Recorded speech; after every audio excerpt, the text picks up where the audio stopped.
Yes, today we will do something different, but still under wave. But here we're talking about critical angle and refractive index.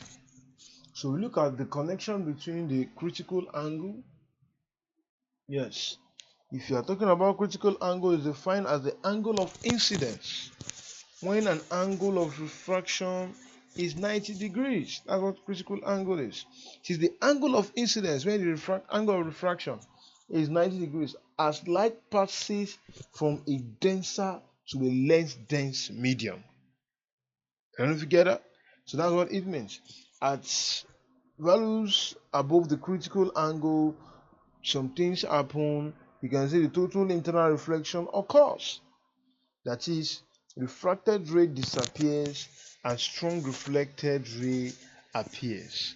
Now, what is the mathematical representation of refractive index and that of critical angle? What's the formula that connects them?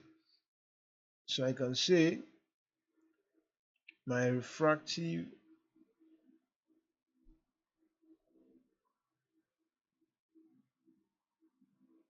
index is equal to what? Is equals to 1 upon the sine of sine C, where C is the critical angle.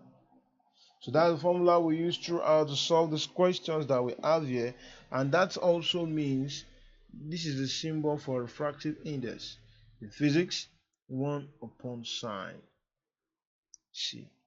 Now I think I'm going to talk about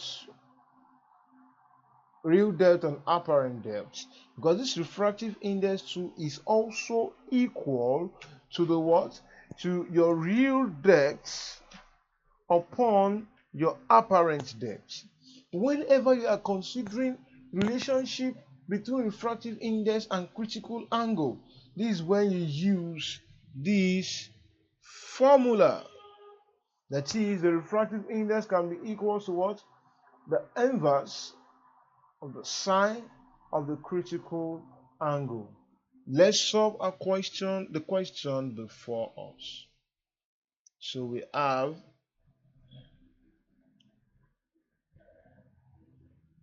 this one.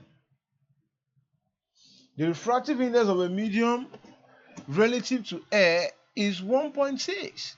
Calculate to the nearest degree the critical angle for the medium.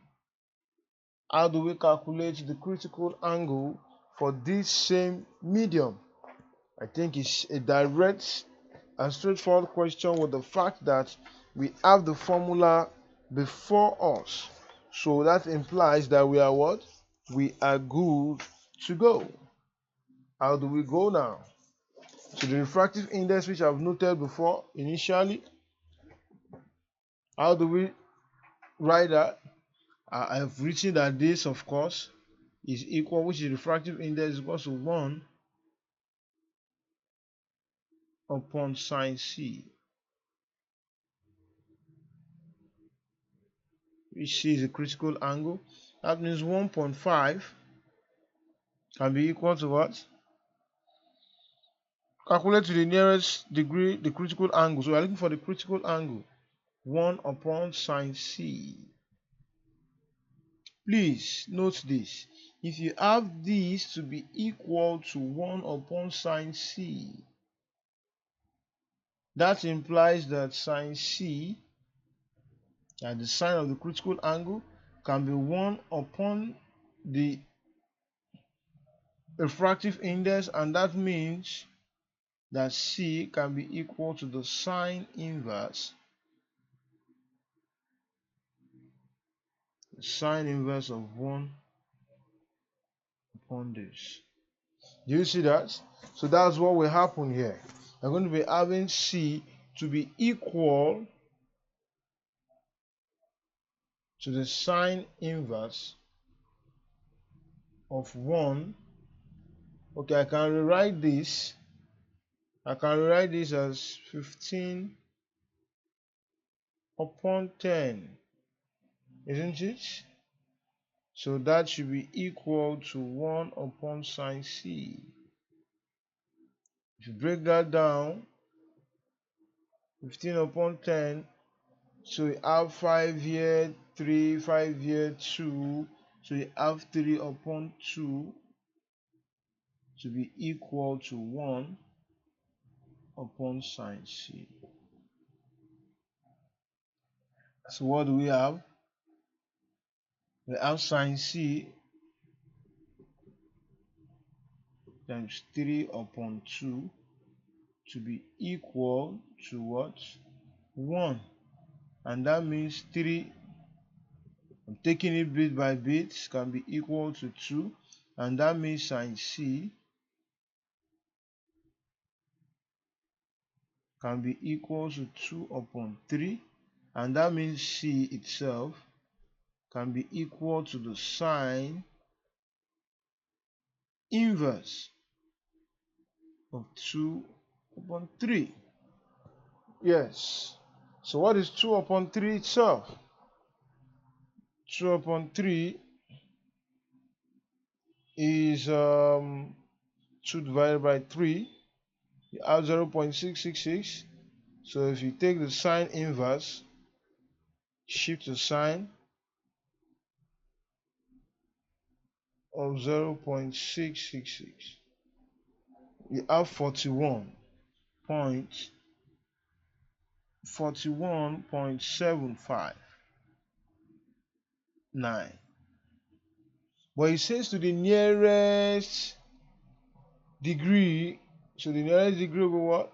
So that means our critical angle, which is C, critical angle, which is C, will be equal to what? 42 degrees. You see that? Let's solve question 2. So question 2 says,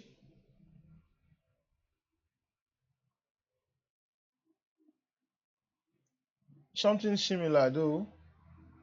It says, if the refractive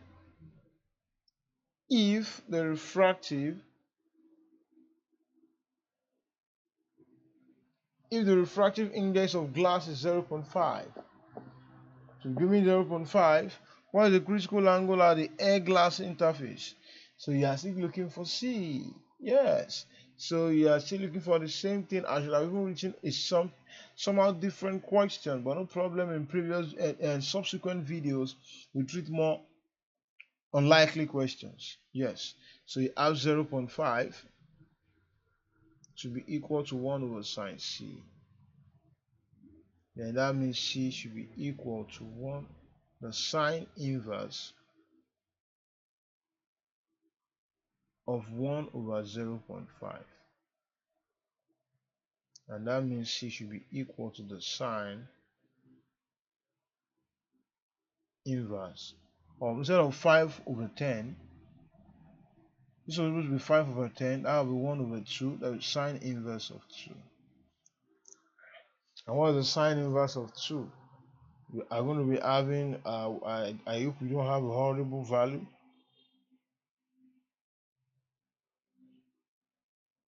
So we have, it's not possible. Do you get that? So that's what we just take it as a final answer. So thank you for joining me. If you want to reach me for any question, 34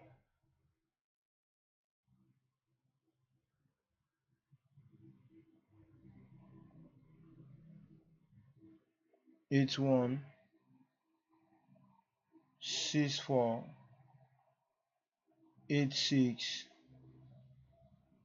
9470. Thank you and have a nice time.